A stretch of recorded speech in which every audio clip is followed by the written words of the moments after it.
श्री राम जय जय राम।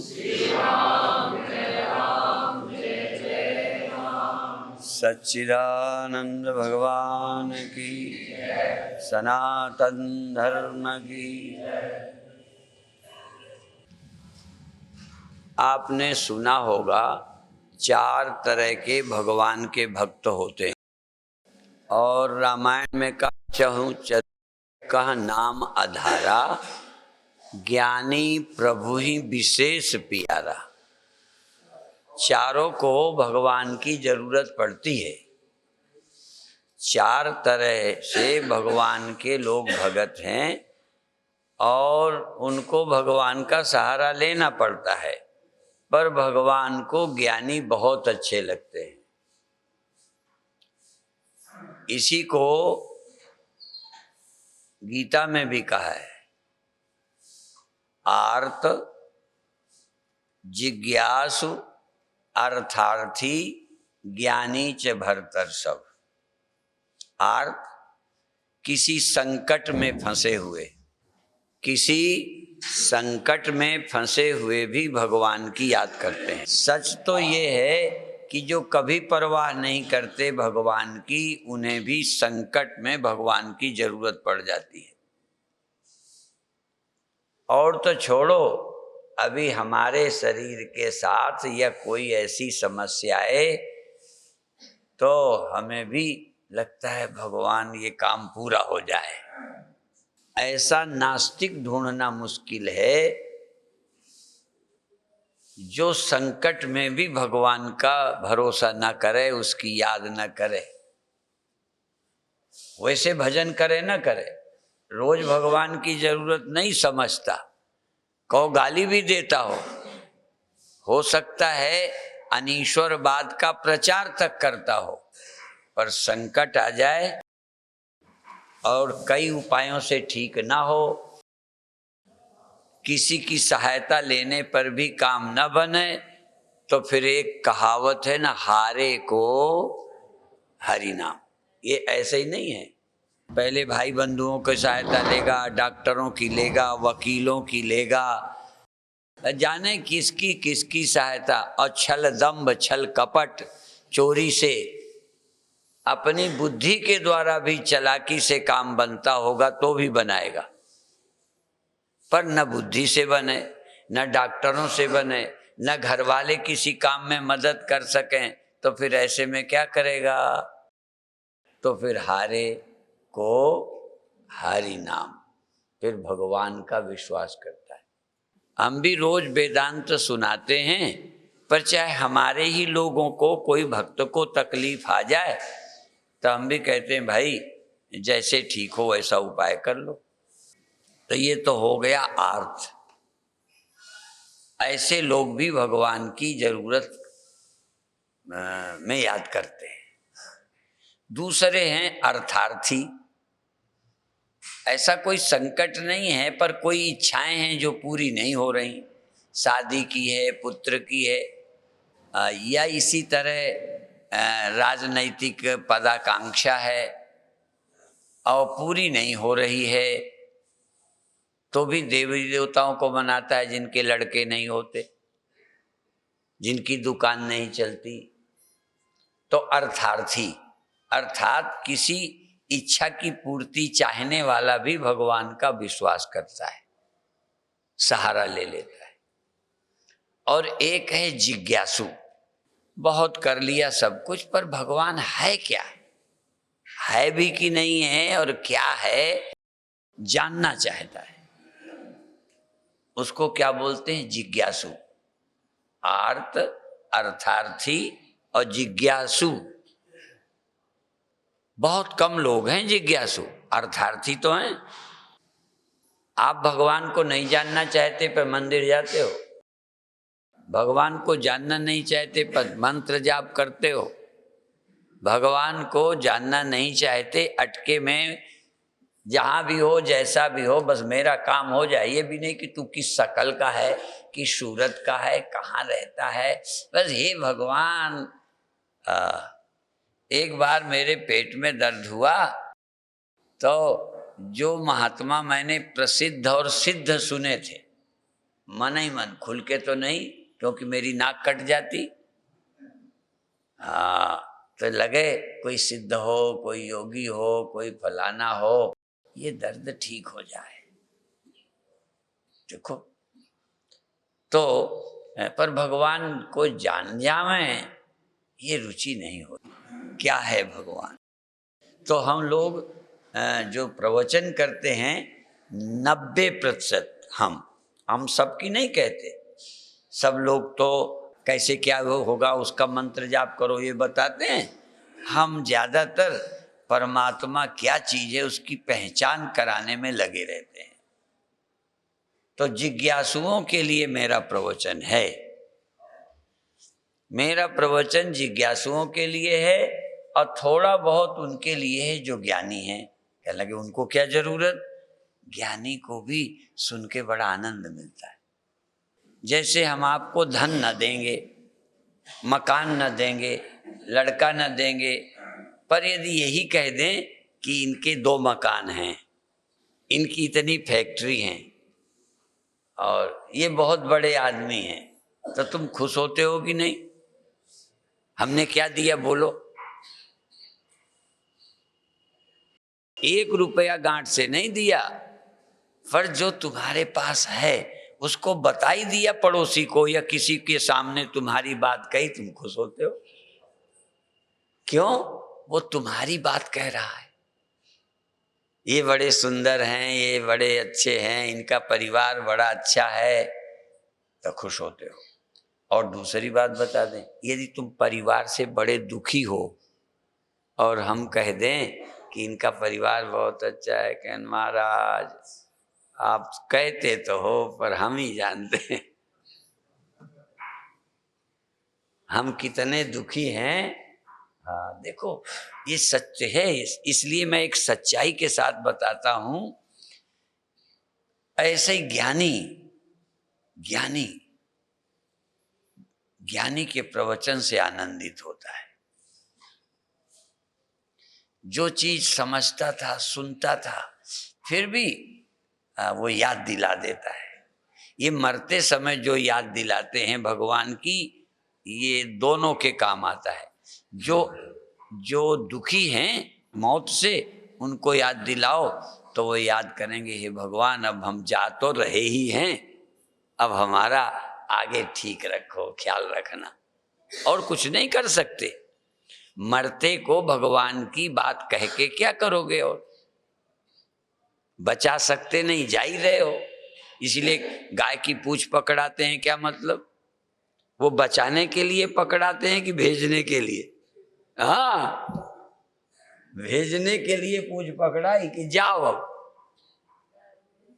और उसके हाथ से कुछ दान करा देते हैं या उसको कुछ सुनाने लगते हैं कि भगवान का भरोसा होगा तो मृत्यु न मालूम पड़ेगी, वियोग तो मालूम पड़ेगा कि छोड़ के जा रहा हूं, पर अच्छी जगह जाऊं, हे भगवान मेरा भला हो जाए। और मरने के बाद जो अरदास करते हैं बचाने के लिए, मरने के बाद भी श्रद्धांजलि देते हैं, मौन रहते हैं, किस लिए? कि फिर जिंदा हो जाए। बोलो नहीं, उस देह में आने के लिए नहीं कर रहे, पर उसकी आत्मा को शांति मिले, हे प्रभु अपने चरण में ले लो, उसका भविष्य अच्छा हो जाए, इसलिए उसकी याद करा देते हैं। तो दुखी को भी मरते समय सुनाया जाए तो भरोसा हो जाता है कि चलो जा तो रहा हूं, अब मेरा ट्रांसफर हो रहा है, चलो बर्खास्त तो नहीं हो रहा। और यहां से हटा के पहले कह दे तुमको पदोन्नति करके वहां भेज रहे हैं तो बहुत अच्छा लगेगा। ऐसे यहां से जा रहे हो, जाने का दुख कम हो जाएगा यदि पहुंचने की कोई बात बता दे। देखो सच्चाई की बात है ये, ऐसी नहीं है। यहां से तुमको जाना पड़ेगा लेकिन तुमको अच्छी जगह भेजा जाएगा, ऐसा कोई आश्वासन दे दे, गुरु दे दे, कोई मंत्र द्वारा पता चल जाए कि जो भगवान की याद करते भगवान को पुकारते हुए जाते हैं, उनका कल्याण होता है। अभी ये ज्ञानी नहीं है, मैं अभी ज्ञानी की बात नहीं कह रहा। ये भी भगवान के भक्त हैं जो मरते समय भगवान की याद करते हैं।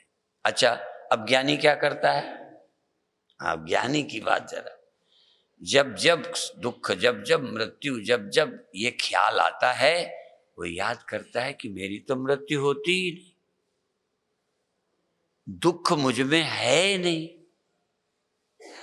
मेरा कुछ है ही नहीं जो छूटे, देह मैं हूं ही नहीं जो मरूं, और मुझ आत्मा में कर्म का लेप नहीं जो सोचूं क्या होगा मेरा। इतना सच्चा ज्ञान जिसको हो जाए, वो भगवान का परम भक्त है। वो भगवान को भी परेशान नहीं करता कि आ जाओ, वो देखता है तुम तो मेरे हृदय में ही हो, मेरे स्वरूप ही हो, तो बुलाएगा क्यों? वो भगवान को बुलाता नहीं, सिर्फ याद करता है। कैसे याद करता है? अपनी आत्मा के रूप से, परमात्मा को व्यापक रूप से अपनी अंतरात्मा के रूप से उसकी याद करता है और ब्रह्म ही हो जाता है। उसकी याद करता है और ब्रह्म ही, जैसे कोई घड़ा मरने से डर रहा हो और बचाने के लिए मिट्टी को पुकारे, जानता नहीं है, पुकारता है कि मुझे बचा लो, हे मिट्टी मुझे बचा लो। ये भी एक ढंग है भक्ति का, हे बचा लो और आगे मैं अच्छा बन जाऊं, अभी मरूं तो मरूं, आगे मेरा अच्छा हो, ऐसा सोचे।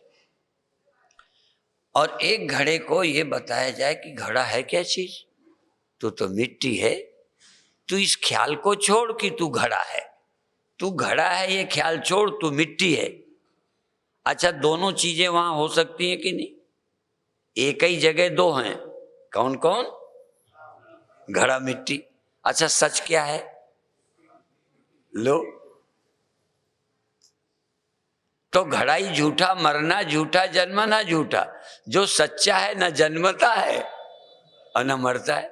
एक ऐसी याद जिससे जन्म मरण दुख जाता है, एक ऐसी याद जिससे 10 जन्म मरण दुख आता है। तो ज्ञानी आदमी देह अभिमान छोड़ता है, दुख सुख के ख्याल छोड़ता है, गरीबी अमीरी की कल्पना छोड़कर वो अपने चित्त तत्व में विश्राम करता है।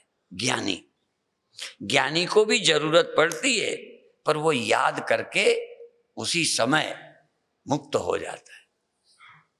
ये नहीं कि तुम मुक्त करो, भगवान को तकलीफ नहीं देता, सिर्फ वो उसे मालूम है कि अब मुझी को तकलीफ करनी है याद करने की, तुझे कुछ नहीं करना। मैं याद करूं या ना करूं अब मेरे पे निर्भर है। तू तो मेरे अंदर बैठा है, मैं ही बुद्धू हूं जो तुझे भूल जाता हूं। मैं अविनाशी को पहले तो पहचानता नहीं, और पहचान गया तब भी काम काज में भूल जाता हूं, या पुरानी आदत में मोह ममता में फंसकर ये मेरा वो तेरा दुख आ जाता है। ज्ञानी को भी जरा ध्यान रखना, ज्ञानी को भी आ जाता है मन में, तो फिर क्या करे वो याद करे बस, और पुकारना नहीं। और यदि पुकारे भी तो प्रभु याद करने का बल दो, और ये पुरानी आदत मेरी पड़ गई है, थोड़ी कृपा करो कि ये पुरानी आदत कम हो जाए, और जैसे आप हैं जो मेरे हृदय में बैठे, बस ये याद करूं और सुखी हो जाऊं। सुमिरो सुमिर सुमिर सुख पाओ, सुमिरो और सुखी हो जाओ। और अब उसके लिए नाम ले तो भव सिंधु सुखाई। और का संसारियों का नाम लेते भव सिंधु नहीं सूखता, नाम लेते हैं, पर ब्रह्म ज्ञानी जब नाम लेता है ब्रह्म का, ब्रह्म, तो नाम ले तो भव सिंधु सुखाए। नाम लेते ही संसार झूठा हो जाता है, जैसे है ही नहीं, मृत्यु है ही नहीं, जन्म है ही नहीं, दुख है ही नहीं, एक चिन्ह मात्र सत्ता है, ऐसी याद करके सुखी हो जाता है। तो अब एक ज्ञानी है, एक जिज्ञासु है, अभी जानता नहीं कैसे याद करूं कि मुक्त हो जाऊं। वो याद करता है कि तुम मेरा ठीक ठाक कर देना, और ये याद करता है बस ठीक ठाक पाता है, याद है कि और ठीक हो गया। कुछ नहीं करना, सिर्फ याद करना और सुखी हो जाना। ऐसा है भगवान जिसकी याद मात्र से भवबंधन कट जाए, जिसकी याद मात्र से मृत्यु कुछ नहीं, जिसकी याद मात्र से मेरा तेरा सब गया, एक चैतन्य सत्ता। तो बोध और इसके बाद स्मृति। तो हमको तो सिर्फ याद करना पड़ता है। ऐसा नहीं कि अभी हम भूलते नहीं, हम भूल जाते हैं पर याद कर लेते हैं। तो आम लोग भी भूले रहते हैं, जब अटका आता है तो याद करते हैं। उनका दूसरा है, उनके भगवान के सोचने का नजरिया अलग है, ज्ञानी का बिल्कुल अलग है। और जिज्ञासु ने सुन रखा है कि जब तक उसे नहीं जानोगे तुम्हारा बेड़ा पार नहीं होगा। इसलिए वो कहता है मुझे भगवान जना दो, मुझे भगवान मिला दो। मुझे पत्नी नहीं चाहिए, मुझे बच्चा नहीं चाहिए, मुझे नाम नहीं चाहिए, मुझे यहाँ दुकान नहीं जमानी, मुझे तो भगवान मिला दो, मुझे भगवान जना दो। वो जिज्ञासु है, वो भी भक्त है। ठीक। तो अब ये एक बात बता दी, अब दूसरी थोड़ी सी बता के ध्यान कराएं। सबसे मजेदार बात, चूंकि मैं उसी की बात करता हूं वही मुझे आता है। जब आप आंख बंद करके ध्यान करेंगे तो वहां भी आंखें बन जाती हैं। जैसे जब आप सो जाते हो, ये आंखें सोई होती हैं, तब आप स्वप्न में देखते हो ना किसी को, कि देखते नहीं हो। तो वो देह, वो आंखें, ये चेतन खुद बना लेता है अपनी बुद्धि द्वारा, अपने संस्कार द्वारा, ये स्वयं बना लेता है। तो ध्यान में भी, ध्यान और स्वप्न में थोड़ा ही फर्क है। स्वप्न वाला निद्रा में क्या बन जाए उसको वो पता नहीं, पर ध्यान वाला साधक चाहे जो देखे, चाहे राम भगवान को देखे, चाहे कृष्ण भगवान को देखे, चाहे शंकर भगवान को देखे, चाहे हनुमान जी को देखे, आंखें बनावे और श्रद्धा पूर्वक एकाग्रता करे और देखे। आंख बंद करे, रोशनी देखे। अब आंख बंद करके रोशनी कैसे देखी? भीतर भी एक आंख बन गई, मुझे रोशनी दिख रही है, सचमुच दिखती है, रोशनी दिखती है, आंख बंद। आवाज आती है, सुनाई देता है, ध्वनियां आती हैं। इसी तरह से वहां शब्द, स्पर्श, रूप, रस, गंध पांचों दिखाई पड़ते हैं। छूता है, भगवान को छू लेता है, भगवान को हाथ जोड़ के प्रार्थना करता है। यहां ऐसे बैठा है, कभी कभी ये हाथ भी जुड़ जाते हैं, पर कभी कभी यहां ऐसे बैठा है और एकदम भगवान के मंदिर में गया। ध्यान करते करते ध्यान में गया, भगवान के सामने खड़ा हो गया और हाथ जोड़ के खड़ा है, आंख बंद किए खड़ा।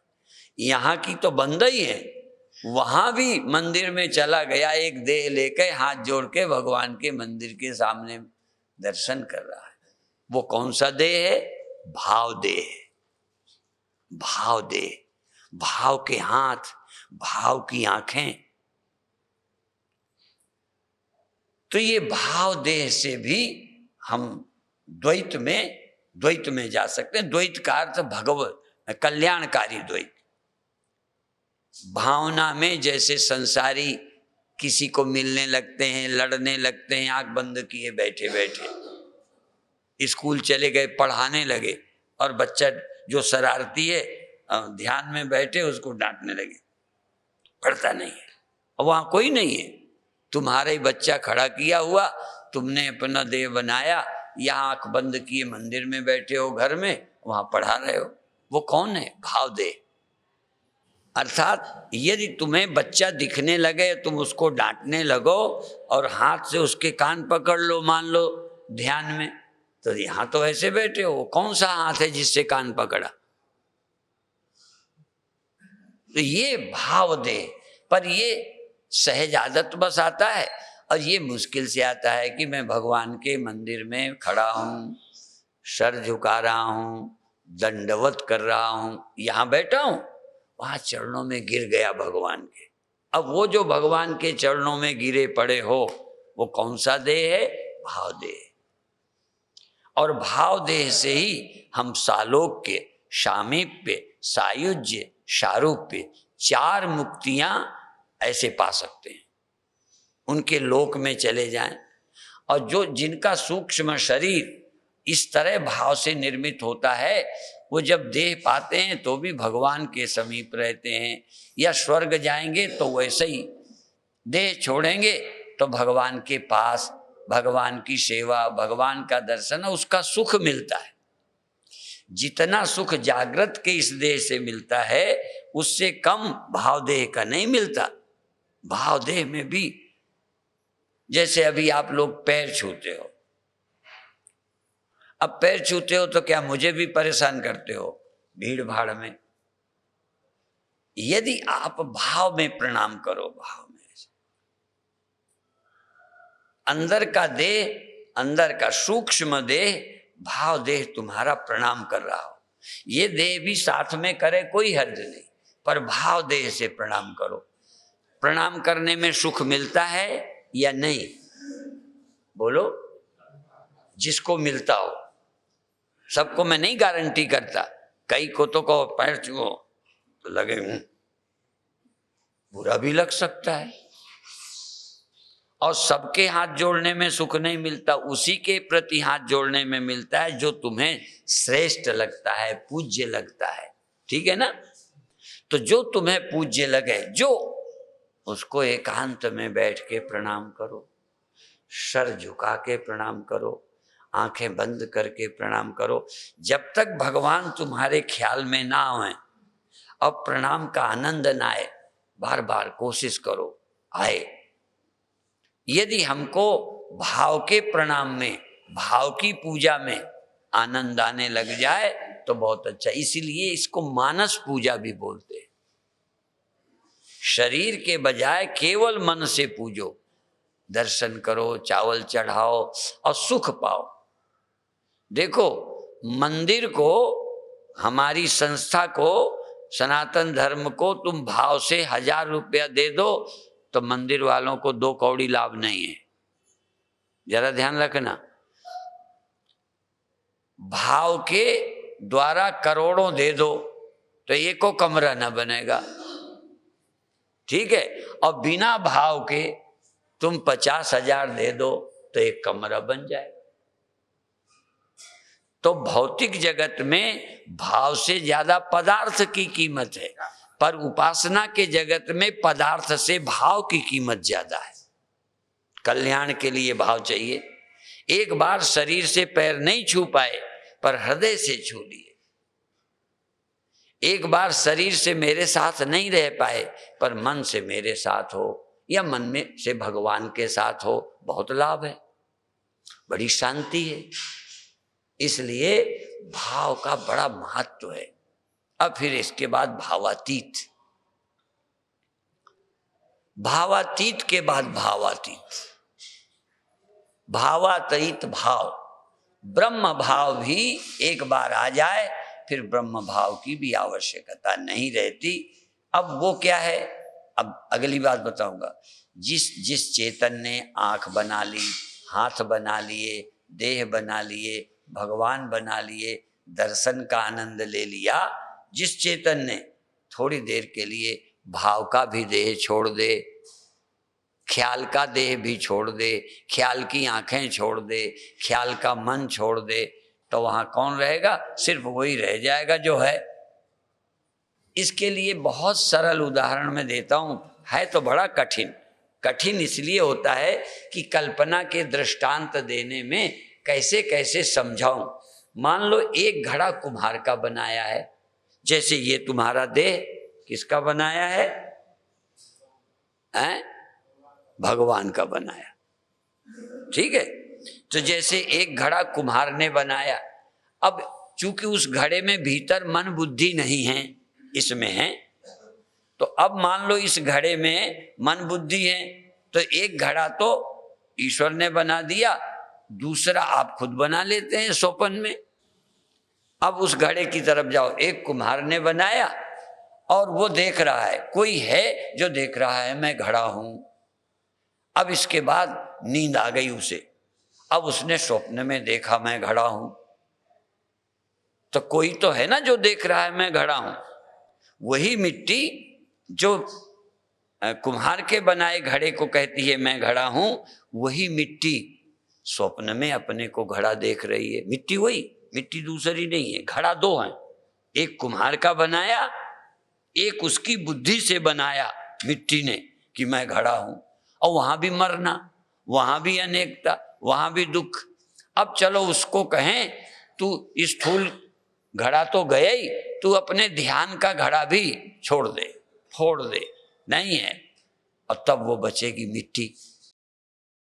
अब जब मिट्टी बचेगी, ये शुद्ध आत्मा का ज्ञान होगा। देह भी नहीं, देह का भाव भी नहीं। देह भी छोड़ो, अपने ख्याल में से देह भाव भी छोड़ो, तो तुम जो छोड़ोगे वो तुम तो होगे। जो मिट्टी अभी घड़ा है, यदि घड़ा न रहे तो मिट्टी न रहेगी। जैसे घड़ा न रहने पर मिट्टी रहेगी, ऐसे घड़े की कल्पना न रहने पर भी निर्विकल्प मिट्टी रहेगी। इस तरह से इस चैतन्य को प्राप्त करना है अपनी। तो चेतन तो रहेगा ही, जागृत में चेतन, स्वप्न में चेतन, और सुषुप्ति में जड़ता में चेतन, और समाधि में चैतन्यता में चेतन, और अंत में चेतन के बिना न समाधि, न सुषुप्ति, न स्वप्न, न जागृत। चेतन सदा रहता है। चेतनता नहीं, स्वप्न नहीं, मन नहीं, जगत नहीं, चेतन सदा रहता है। और जो सदा रहता है उसी का नाम परमात्मा है। और वो तुम में भी रहता है, मेरे में भी रहता है। जो कोई ढूंढ ले, ना ढूंढो, आदमी बने रहो, ढूंढो तो जो, चाहे ये घड़ा ढूंढे चाहे वो घड़ा, सबको मिट्टी मिल सकती है। और सबने मिट्टी खोई हुई है। हाँ, सबने परमात्मा खोया है, और कोई भी परमात्मा को पा सकता है। जरूरी नहीं कि वो पा गए तो तुम पाई लो, जरूरी नहीं कि तुमने नहीं पाया तो कोई पा ही नहीं सकता। इसलिए जो खोजे, हाँ, जो खोजे सो पावे। तो अब आप आज एक छोटा प्रयोग अब कर रहे हैं 5 मिनट का। ऐसे देखो, तर्जनी उंगली से, अभी आप नहीं करें, पहले मुझे देखें। तर्जनी उंगली से आंख का जोड़ बंद करें। आंख का जोड़, दोनों पलकें जहां मिलती हैं, और बीच की उंगली नाक के ऊपर, चूंकि बड़ी होती है तो तर्जनी तो नाक में सट गई, और बीच वाली नाक के ऊपर से उंगली से उंगली मिल गई, और अंगूठों से कान बंद कर लो। अभी नहीं, देखो सिर्फ। और इसके बाद अंदर देखो, आंखों के पास देखो, और इसमें 2 तरह से देखो। थोड़ी सी श्वासें ऐसे लेके,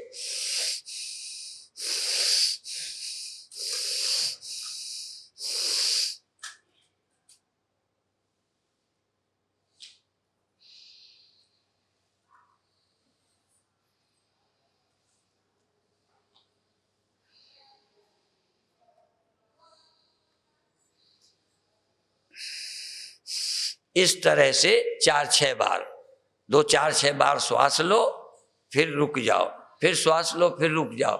और रुके क्षण पर केवल भीतर की आंख ये बंद है, पर जैसे मेरे केवल आंखें हैं, ना सुनने की इच्छा, ना कुछ करने की इच्छा, ना कुछ पाने की इच्छा, केवल एक है देखने की। और आंख बंद है, और भीतर की आंख खोल करके देख रहे हैं।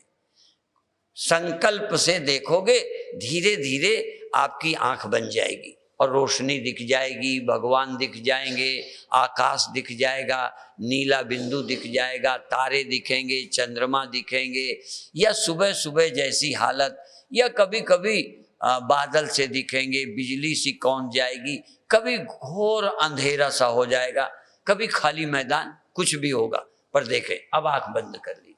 बहुत अच्छे। 4-6 श्वासें खूब लंबी लीजिए, छोड़िए, खूब आनंद से लीजिए, छोड़िए।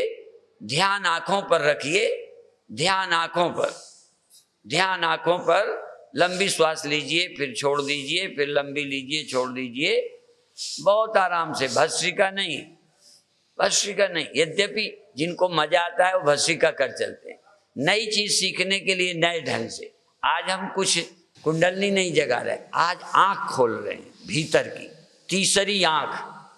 ये आंखें बंद हैं, तीसरी आंख खोलने में शक्ति लगाओ, खुल सके तो खोलो और रुक जाओ। 4-6 श्वासें लेकर एकदम रुको और तीसरी आंख खोलो, या भीतर की आंख खोलो, बाहर की बंद रखो। अंतर के पट खोल रे तो ही रामा मिलेंगे, रामा मिलेंगे तो ही श्यामा मिलेंगे, और राम मिलेंगे रोशनी मिलेगी, चंद्रमा मिलेगा, सूर्य मिलेगा, तारे मिलेंगे, आकाश मिलेगा, कुछ भी मिलेगा। देखो, चाहे भले ही अभी भगवान नहीं है, पर देखने के लिए तीसरी आंख खुल गई, ये क्या कम है? नहीं अभी भगवान दिखे कोई बात नहीं, भगवान दिखे तो और अच्छा, पर नहीं दिखे तो रोशनी दिख गई। रोशनी नहीं दिखी, तारे दिखाए, आकाश दिखाई पड़ा, चलो कुछ नहीं, अंधेरा दिखाई पड़ा। सुबह सुबह जैसी, न रात है और न धूप। सुबह सुबह न धूप होती है और न रात होती है।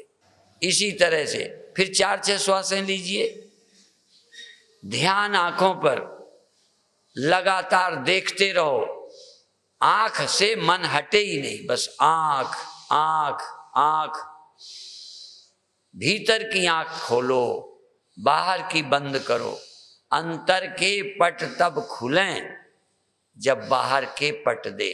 बाहर के बंद करे तो भीतर की खुलती है, और भीतर की यदि खुल जाए तो बाहर की खुली रहने पर भी बाहर की आंख से नहीं दिखता, फिर भीतर से ही दिखने लगता है। मैंने खुली आंखों भी देखा, पर एक बार बंद आंखों से दिख गए भगवान। बंद आंखों से भगवान दिखे, कृष्ण दिखे, राम दिखे, शंकर दिखे, हनुमान जी दिखे, देवी मैया दिखी एक बार। फिर मैंने आंख खोली तो आंख खोले भी दिखती नहीं। एक बार बंद दिख जाए तो खुले भी दिख जाता है। आप बार बार 4-6 बार श्वासें लीजिए, फिर रोकिए। एक बार नहीं, 4-6 बार श्वासें लेके रुको, बहुत अच्छे। और जिसकी जब इच्छा हो, जब इच्छा हो श्वास लो, छोड़ो, श्वास लो, छोड़ो, फिर रुको। अपने आप कर चलो, अपने आप रुक जाओ।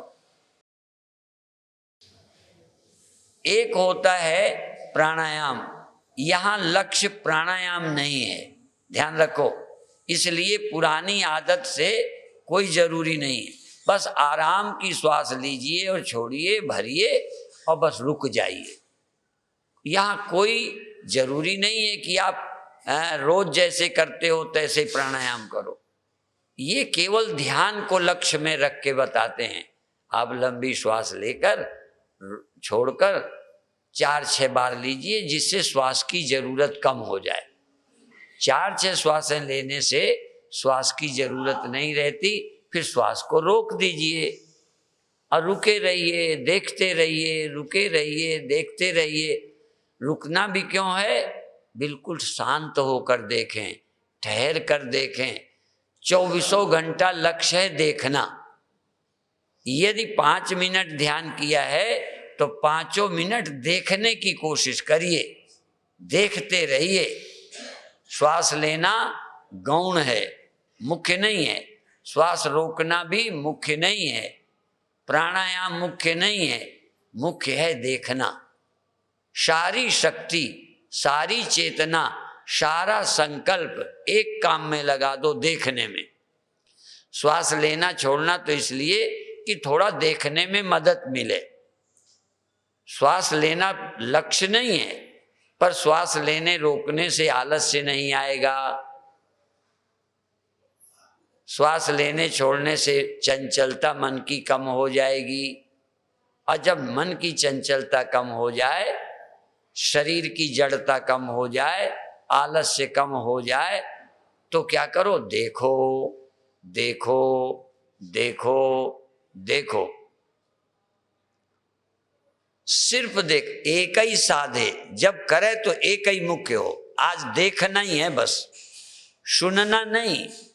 सुनने से कोई मतलब नहीं, सुनाई पड़े ना पड़े, तुमको एक बार बता दिया बस। श्वास लो छोड़ो, रुको और देखो, और श्वास लेते में भी देखो, श्वास छोड़ते में भी देखो, श्वास रोकने में भी देखो। देखना तो आपका स्वभाव बन जाए, जागना और देखना, सतर्क रहना, सावधान रहना, देखते रहना, बहुत अच्छे। और सब छूट है और कोई मतलब नहीं। श्वास लेना है नहीं लेना है, कम लेना है ज्यादा लेना है, कितनी देर लेना है, पूरी स्वतंत्रता। आप कहेंगे फिर लेने को क्यों कहते हो? इसलिए कि उससे भी थोड़ी सहायता मिलेगी, हाँ थोड़ी हेल्प।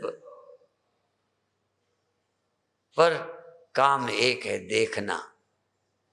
जो भी दिखाई दे, प्रकाश, रंग, देवी देवता और कौन भगवान, क्या दिखा, बादल, हाँ धुंधलापन, बिजली की कौंद, छोटा सा तारा, नीला बिंदु, कोई ना कोई चीज धीरे धीरे दिखेगी। शांत होकर देखें, मौन होकर देखें, चुप्पी साध जाएं, थोड़ी देर के लिए देखो। मन का कोई हिस्सा और काम नहीं कर रहा, सोच नहीं रहा, सिर्फ देख रहा, कुछ नहीं सोचना। सोचने में मन का टाइम जाया मत करो, देखो देखो देखो। और नहीं, मैं देख रहा हूं, यदि कुछ नहीं दिखता तो ये देखो कि अभी कुछ नहीं है, पर मैं देख रहा हूं। मेरा देखना सतत है, देखना लगातार है। खालीपन देख रहा हूं, भाई खालीपन को कौन देखेगा? यदि तुम नहीं हो तो खालीपन किसे दिखा? तुम नहीं हो तो अंधेरा किसे दिखा? तुम नहीं हो तो सुबह सुबह जैसा किसे दिखा? आकाश किसे दिखा? प्रकाश किसे दिखा? देवी देवता किसे दिखे? एक काम तो पक्का कि तुम देखते रहो, देखते रहो। दिखाई देने में सबके अनुभव अलग होंगे, पर एक सबका अनुभव होगा, देखते तुम ही रहे हो। तुम देख रहे हो, दिख रहा है। क्या दिख रहा? किसी को कुछ नहीं, खालीपन, मैदान मैदान, आकाश आकाश, प्रकाश प्रकाश, देख रहे हैं। और भीतर देखो चाहे बाहर, बंद आंखों से देखो, तुम्हें जो दिख रहा है भीतर है या बाहर है? हाँ, स्वप्न देखो, भीतर होते हैं, पे सबने बाहर देखे, कभी नहीं लगा मैंने भीतर स्वप्ने देखे। सबको बाहर दुनिया नजर आती है, होती भीतर है, होती रील में है, दिखती पर्दे में है। इसी तरह से प्रकाश बाहर दिख सकता है, भगवान बाहर दिख सकते हैं। जैसे हमेशा बाहर देखा है, ऐसे ही आकाश, ऐसे ही प्रकाश, ऐसे ही कलर, रंग, देवी देवता, शून्य, खालीपन, पर देख तुम रहे हो। बहुत अच्छे, बहुत अच्छे, बहुत अच्छे। आंखें नहीं खोलिएगा, एक आध बार हाथ हटा के नीचे कर लो और आधा मिनट, एक मिनट के बाद दोबारा रख लो। ध्यान नहीं तोड़ना, देखते रहो, सावधान रहो, पूरा ध्यान अपनी आंखों के पीछे, सजग रहो, जैसे सचमुच देख रहे हैं।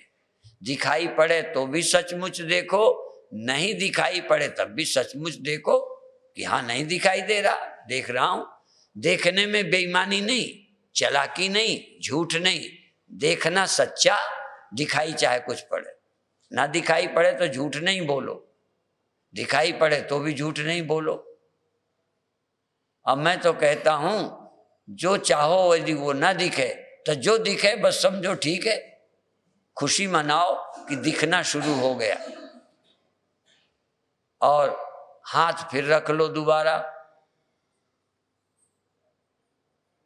1 मिनट 2 मिनट हाथ रखो और फिर नीचे कर लो, फिर रखो फिर नीचे कर लो। और अब श्वास का चक्कर छोड़ो, श्वास चले चले न चले न चले। अब 2 ही काम, उंगलियां आंखों पर रखना, कान बंद करना, थोड़ी देर देखना, फिर थोड़ी देर के बाद धीरे से हाथ हटाना, जिससे ध्यान टूटे नहीं। यदि टूट जाए तो दोबारा हाथ रख के फिर एकाग्र करो, फिर एकाग्र करो, थोड़ी देर एकाग्र रहो, फिर कोशिश करो हाथ हटा लें। पर जब हाथ हटाएंगे ध्यान टूटेगा, फिर एकाग्र करो। और जब तक हाथ हटाने पर भी ध्यान न टूटे तब तक पूरी सफलता मत मानो। हाथ हटाने पर भी ध्यान न टूटे, हाथ रखने से ध्यान लगे, एकाग्रता बढ़ जाए, ध्यान आज्ञा चक्र पर, ध्यान दोनों आंखों के पीछे, दोनों भौं के बीच में, हाँ आज्ञा चक्र पर। ये प्रयागराज है, दोनों भौं के बीच नाक जहाँ मिलती है प्रयागराज है।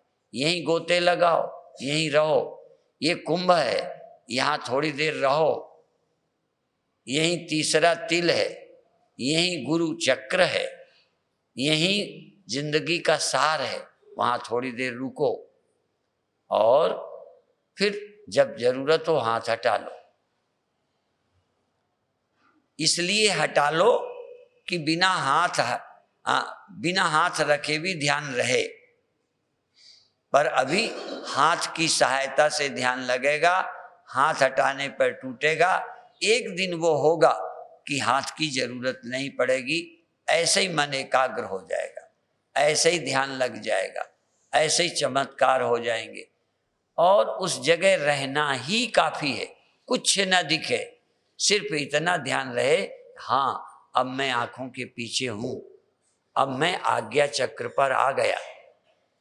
आपको लगे हाँ अब मैं आंखों में हूं, अब मैं दोनों भौं के पीछे हूं, दिखता है तो हूं, नहीं दिखता तो हूं। बहुत अच्छे।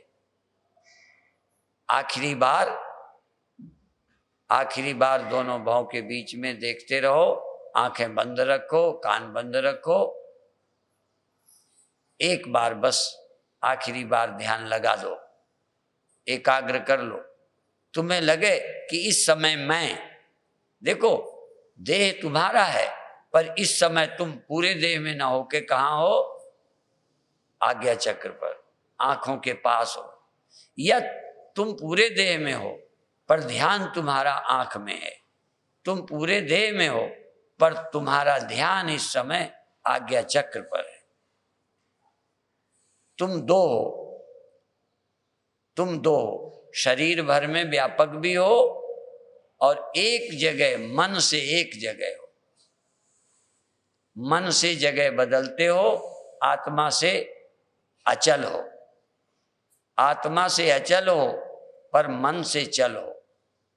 तो चलने वाले से इस समय कहाँ हो, ध्यान से, वृत्ति से इस समय मैं आंखों के पास आज्ञा चक्र पर हूं। और अब धीरे से हाथ हटा लीजिए, धीरे से, और फिर आंखों के पीछे जाइए, एकाग्र होइए। यदि एकाग्रता न हो तो अब हाथ नीचे रखिए, अब नहीं ऊपर ले जाइए, आंखें थोड़ा कड़ी मीचिए और फिर ढीली करिए, खोलिए नहीं।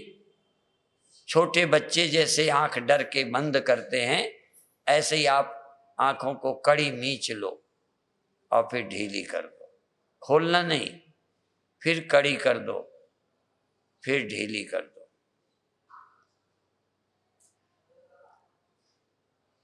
फिर कड़ी कर दो,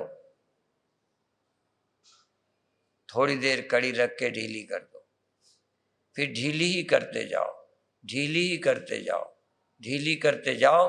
जैसे छोटे बच्चे की आंखें सो जाती हैं, ऐसे जैसे मरे आदमी की पलकें कुछ देर के बाद बंद हो जाती हैं, फिर चिपक जाती, सो जाती, ऐसे ही आपकी आंखें ढीली हो गई, पलकें ढीली हो गई, दिमाग की नसें ढीली हो गई, सिर की नसें बिल्कुल रिलैक्स हो गई, शिथिल हो गई, आंखें बिल्कुल ढीली हो गई, सिर की पूरी नसें ढीली हो गई और हम जाग रहे हैं आंखों के पास, जाग रहे हैं, जाग रहे हैं, जाग रहे हैं। और धीरे धीरे धीरे धीरे आप चेतन हैं, सजग हैं, सावधान हैं और धीरे धीरे जैसे तुम्हारे ख्याल में सारी दुनिया है, सारी दुनिया तुम्हारे ख्याल में है, कुछ भी तुमसे बाहर नहीं, ज्ञान अज्ञान, बाहर भीतर, भीतर और बाहर सब तुम्हारे ध्यान में, यह वह सब तुम्हारे ध्यान में, यह भी देखा वह भी देख, इन नैनों का यही सलेख, देखत देखत ऐसा देख, मिट जाए दुविधा, दिख जाए एक।